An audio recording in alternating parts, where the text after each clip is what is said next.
Plongez dans la moiteur des nuits parisiennes avec Frédéric Tadei. Paris dernière, c'est tout de suite sur Paris Première.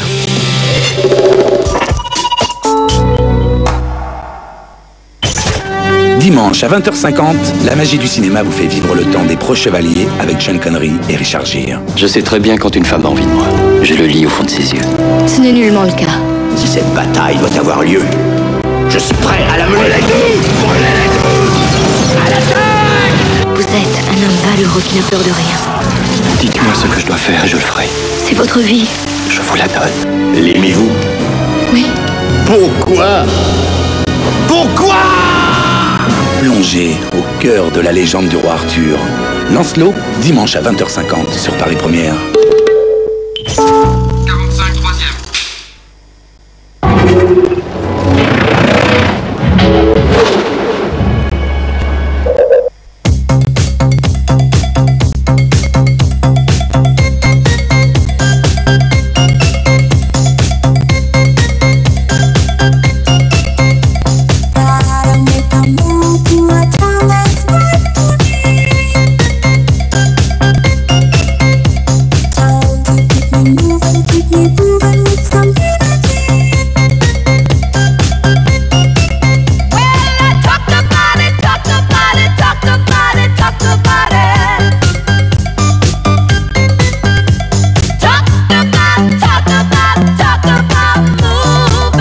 Areva, des solutions pour produire et acheminer les énergies dont le monde a besoin.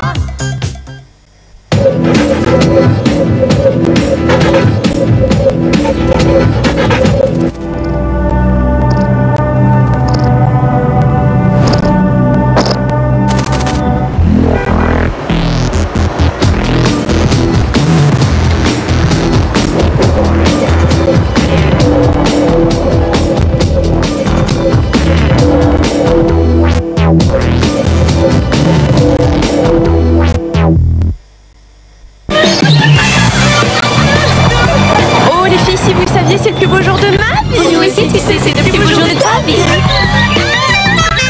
E-mode par Bouygues Télécom, c'est simple, ça marche. Et pour encore mieux vous faire profiter d'e-mode, Bouygues Télécom étend sa couverture grâce au GSM étendu. Une Djellaba, 125 livres avec Mastercard. Une promenade au fil de l'eau, 250 livres avec Mastercard. Location de véhicule avec chauffeur, 115 livres avec Mastercard. Ce qui se passe dans sa tête, ça n'a pas de prix. Il y a certaines choses qui ne s'achètent pas. Pour tout le reste, il y a Mastercard. Accepté partout où vous en avez besoin. Eh Bernard, qu'est-ce que c'est? C'est un serveur. Serveur. Un IBM e-serveur à la demande. Il se contrôle tout seul, se gère tout seul, s'optimise tout seul, se protège tout seul et se répare presque tout seul. D'où il vient? Peut-être qu'il s'est commandé tout seul. L'auto-optimisation sur les IBM e-server X-Series à processeur Intel Xeon.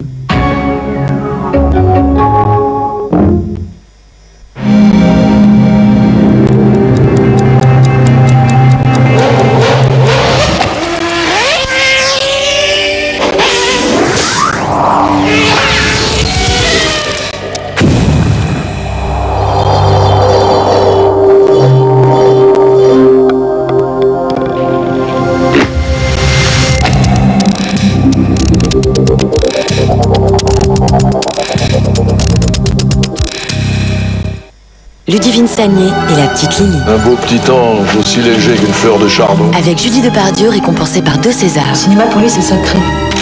Peut-être le personnage le plus intéressant ici. La petite Lily, le film événement de Claude Muller, maintenant en DVD.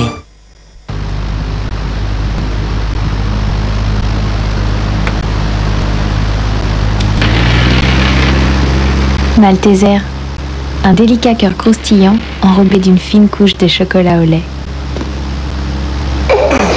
Malteser, le chocolat, l'esprit léger.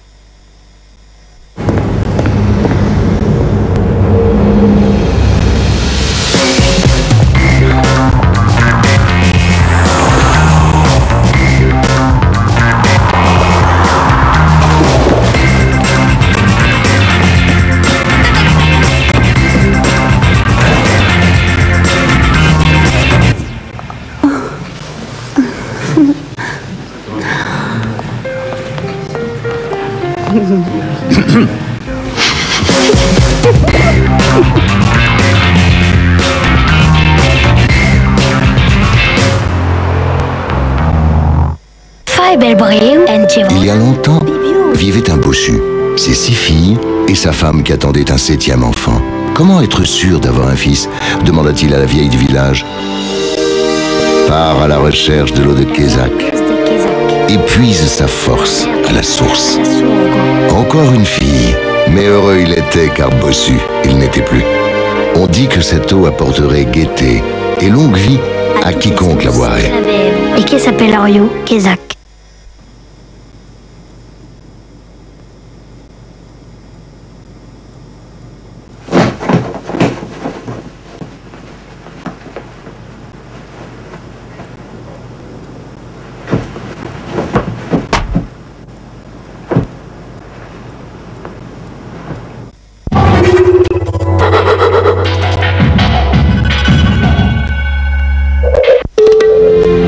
Du 13 au 23 mai, Paris Première s'offre une légende.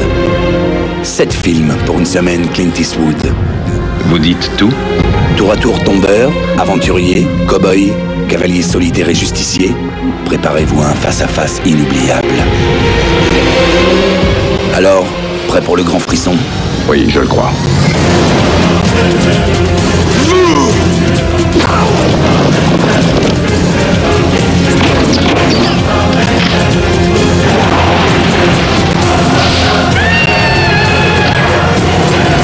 Voilà, un peu d'exercice, ça fait jamais de mal.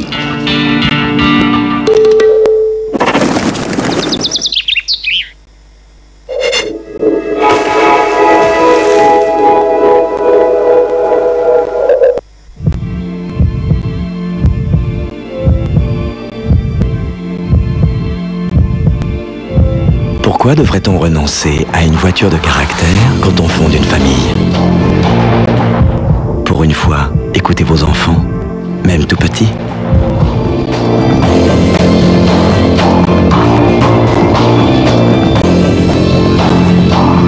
Alfa Sportwagen.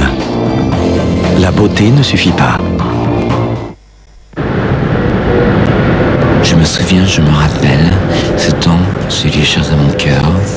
Les jours passaient, j'étais près d'elle, et je me foutais bien du malheur. Dissimule dans le silence des sentiments, des espérances qui montent et plongent sans bruit, étoiles brillant dans la nuit. Crève-cœur, le nouvel album de Daniel Dark.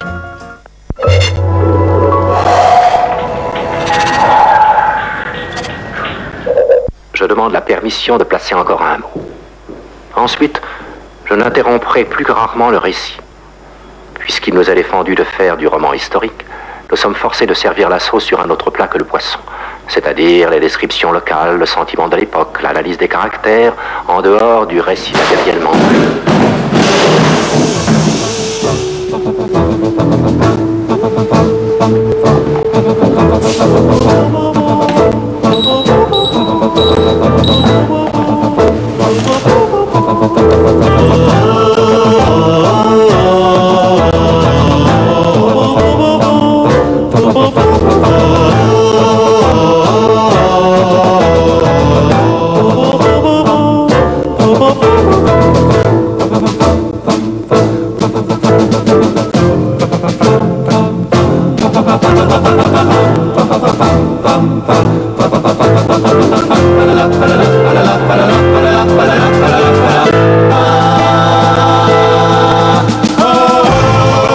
Il va falloir faire un constat. Hein.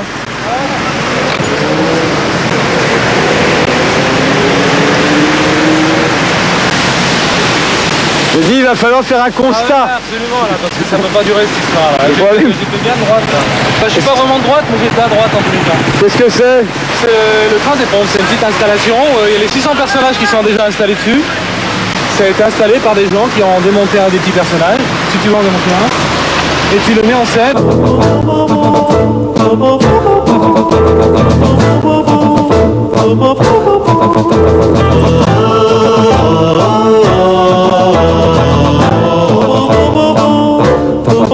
Et les gens payent pour ça? Non, pas du tout. Bon. Non. Non, ça représente le prochain centre de création culturelle qui va avoir son pareil. Il y a plus de 26 000 m² qui vont être dédiés à la culture, à la création culturelle. Donc les gens, symboliquement, ils se réapproprient le territoire. C'est quoi le mien? Tu vas faire ce que tu veux, je vais faire ce que je fais jamais. Il va dormir. Ouais. Enfin, je te mets le pied quand même pour pas qu'il tombe quand je vais rouler, parce que je fais quand même des kilomètres avec. Ça fait 2 mois que je roule avec, donc là c'est vite fait. On voit qu'il dort là. Ouais, il dort.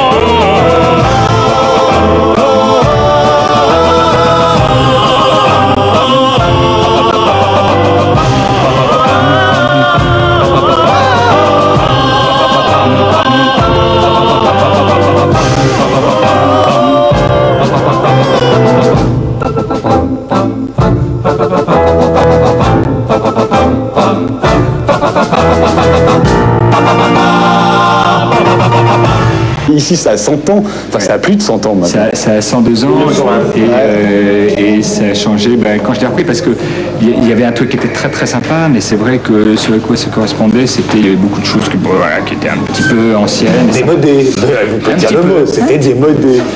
Non, c'était vachement bien, mais c'était pas mon goût. Voilà. Ouais. Maintenant, il y a vraiment des humoristes qui sont géniaux, comme Albert Médé, comme Gilles Détroit. Là, il y a Bernard Mabille qui passe en ce moment. Enfin, Bernard Mabille, il était là, à mon avis, bien avant vous. Oui, mais ce qu'il fait maintenant est vachement bien. C'est vraiment très très très bien. Oh, what a night. Late December back in 63. Ça plaisante pas à Paris pour une faute de chien, tu payes entre 150 et 480 € la crotte.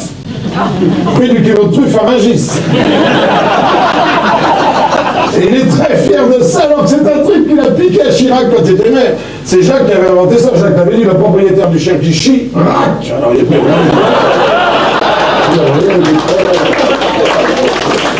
Alors avec Delanoë, on les ramasse soi-même. Avec Chirac, il y avait des grosses photos japonaises faites pour ça, des Kekazaki.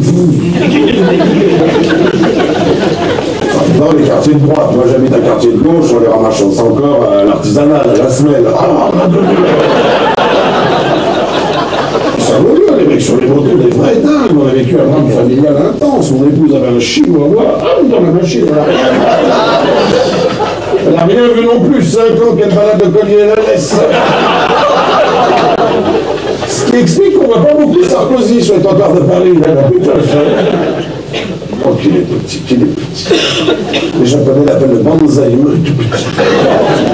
Crache par terre, faut qu'il saute. Tu mets une punaise dans le cul, ça fait un pin. Mais il y avait des flics partout, ne buvez pas, ça contrôle. Vous êtes de la voiture? Ne buvez pas, ça contrôle, il y a des flics partout. Et ils sont cons, ces flics. Il n'y a pas plus qu'aucun flic ça plonasse, non, mais il n'y a pas... Il y en a dans la salle, non. Ça écrit quand même, mais enfin... Moi, je les ai bien baisés, j'ai acheté une vieille bagnole anglaise avec la conduite à droite, ils m'arrêtent, ils font souffler ma femme. Ils sont cons,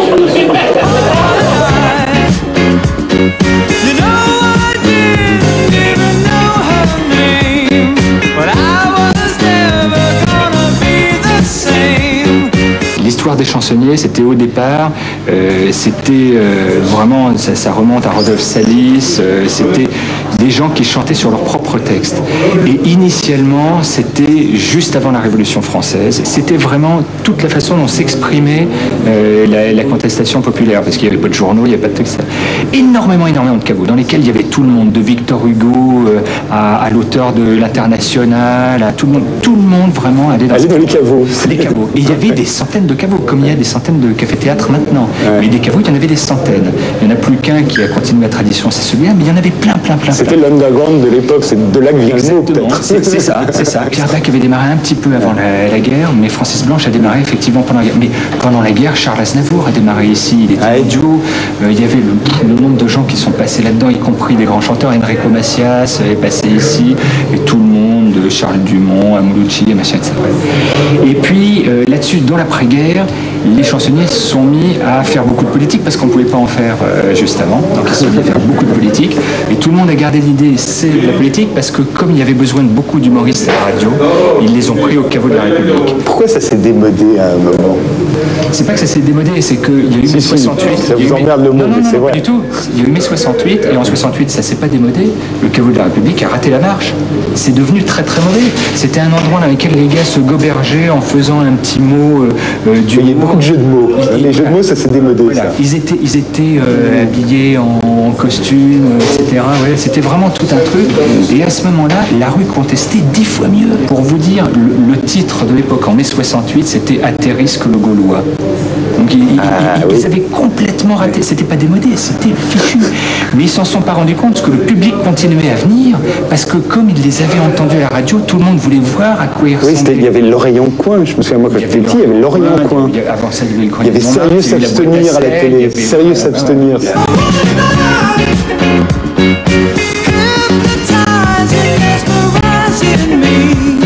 J'ai l'impression que c'est la télé aujourd'hui qui fait éclore les comiques et plus des endroits comme ça. Vous avez le sentiment aussi? Enfin, moi, ça fait quelques années que je fais ce métier, mais moi j'ai l'impression au contraire que la télé nous apporte beaucoup du fait qu'on ne nous y voit jamais. Voilà, et que les gens redécouvrent le plaisir d'aller voir finalement ce qu'ils ne voient pas à la télé. Vous voyez, et puis la télévision, vous le savez bien, c'est toujours les mêmes. On voit toujours un peu, regardez dans le dernier exemple en date, La Ferme, où ces mecs souffrent tellement de plus faire de télévision, à commencer par Christophe de Chavannes qui a un talent immense, mais le pauvre, il souffre tellement de plus présenter, donc on lui a dit tiens, il y a un troupeau de vaches et de chèvres, faut y aller, donc il a été. Donc nous finalement, comme on ne voit jamais à la télévision, les gens sortent. Et là, sur les spectacles vivants comme ça, il n'y a personne qui dit applaudissez, c'est là que c'est drôle, il faut rire. Les gens, s'ils ne sont pas contents, ils s'en vont. Ouais. Ça vous est arrivé déjà? Jamais. Vous êtes politique, vous? Parce qu'on s'imagine toujours qu'au caveau de la République, on ne parle que de politique. Non, par tradition, il y avait deux théâtres qui étaient un petit peu dans cette branche-là. C'était le théâtre des Deux Ânes et le caveau de la République. Par tradition aussi, ne me demandez pas pourquoi. Le théâtre des Deux Ânes était plutôt à tendance droite, et ici le caveau de la République. C'était le théâtre de 10 heures qui était de droite. Oh non, le 10 heures, non. Il était réactionnaire quand même. Oui, mais enfin, le 10 heures, complètement. Oui, 10 heures était super. 10 heures, ah oui, mais il n'a pas connu, il est trop jeune. Mais lui c'est notre chansonnier de droite, alors c'est pour ça que c'est notre ami. Donc il n'est pas spécialiste. Vous êtes en âge. Oh bah oui, vous avez vu l'effort. Oui.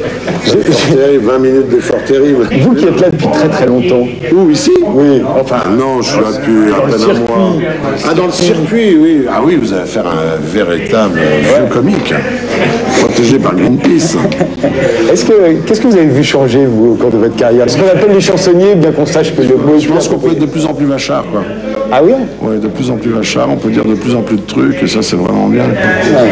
Ah oui, enfin, attendez, moi, je n'ai pas commencé sous De Gaulle, quand même, mais j'ai commencé... J'écrivais pour d'autres sous la fin de Giscard, et là, c'était plus sec, quoi. Ah oui? Ah oui, on se tapait le contrôle d'impôt immédiatement après le bon mot. Ouais. Vous faites un autre théâtre après? Je fais le théâtre de 10 heures, ouais. Ah oui, après le caveau de la République? Oui, en tour complet, là. Oh, what a night.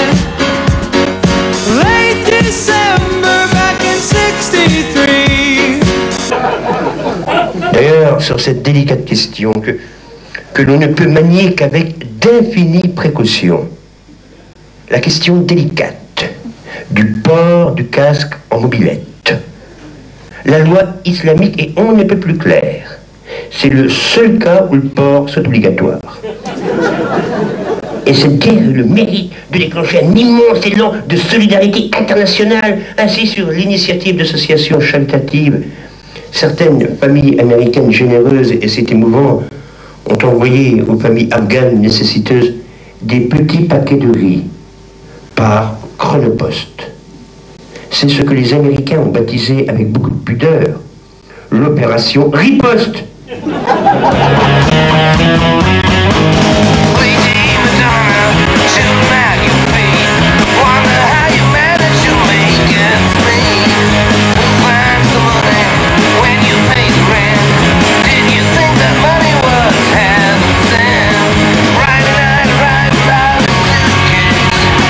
Sunday morning creeping like a nun. Monday child was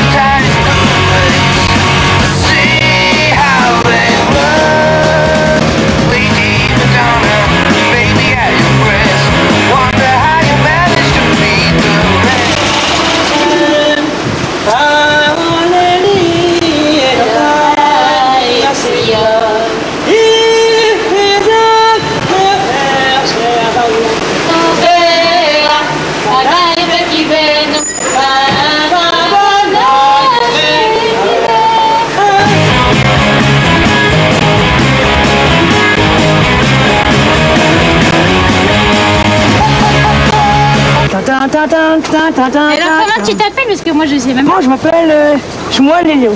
Shmuel Eliaou. Là c'est un beau nom hein, déjà. Samuel Eliaou. Bonjour. Je l'ai rencontré dans la rue. Et donc on a commencé à chanter. Et il t'aide à coller tes affiches. Et il m'aide à coller les affiches. On va mettre la bénédiction. La bénédiction dans les mains. Voilà. Écoute, j'ai pas choisi le bonsoir là pour coller les affiches. Hein. Non, c'est sûr. Il n'y a pas de hasard, c'est très bien. Il n'y a pas de hasard. Comme il dit Shmuel Eliaou, voilà. C'est la bénédiction de Dieu l'eau. Alors on va dire qu'on est content pour la pluie. Mais je croyais que tu étais passé au stade supérieur, que tu n'avais plus besoin de coller toi-même tes affiches. Mais non, j'ai envie de les coller parce que je trouve ça sympa, oui, moi. Elle fait ça avec amour. C'est quoi cette chanson? Moi, cette chanson, j'avais comme Notre-Dame. Une fois quand j'étais en chaîne, j'ai écouté la chanson. D'accord. Écoute, tout à l'heure on chantait en hébreu, c'est joli, hein. Et tu en colles, tu colles des affiches que dans la rue des Rosiers ou écoute, quand même non, j'en ai fait un les peu autres partout, quartiers hein. Mais celle-là, au moins je sais qu'ils vont pas me les déchirer mes affiches si tu veux. Enfin, t'es devenu paranoïaque maintenant. Non, je te jure, il y en a déjà qui ont été déchirés, je suis dégoûtée. Ah, je les connais, il est gentil comme tout. C'est ça. Il est très sympa lui. Je sais plus comment il s'appelle, mais si c'est celui nanana du son, enfin je crois. Sans poser des questions. Écoute, je le fais parce que je trouve que c'est une. Parce que je produis le truc moi-même et donc j'ai envie de faire tout. Tu produis? Ah, c'est un concert acoustique. C'est mon premier concert. Ah, mon concert. Tu vas venir ou pas? Non, j'espère bien que tu vas l'inviter. Je serais pas venu, mais écoute, tu m'auras aidé pour les affiches, quoi. Ouais, voilà. Tu travailles dans quel restaurant? Je travaille au Café de la Pita. Mais tout le monde me connaît dans mon travail communautaire. Quand il y a des morts, je fais les veillées mortuaires. Je veille 7h à 8h d'affilée, en chantant. Et j'aide aussi, les gens m'appellent pour les rêves prémoditoires. Et les rêves, les flashs avant enterrement et après enterrement. Et je les console. Je fais un service après-vente. C'est un sacré métier, ça. Oui, incroyable. Mais j'ai fait tout, c'est polyvalent. J'ai grandi dans le quartier. C'est incroyable, on rencontre des gens incroyables. J'ai fait la comptabilité, j'ai travaillé au sentier. Et j'ai même fait quelque chose que personne n'aurait fait. C'était pour Madame Lévy, qui était décédée. C'était la tante de Yaakov Alvo, dont le groupe Aleph. Il a perdu sa tante l'année dernière avec même Hélène. Et j'ai été le seul à faire surmonter les 15 étages aller-retour dans la barre des 4000 à Courneuve. Je l'ai fait. Et j'ai vu ce que j'ai vu. En chantant? En chantant, j'ai pas eu peur. Pourtant, c'est quand même une zone assez dangereuse. Mais grâce à Dieu.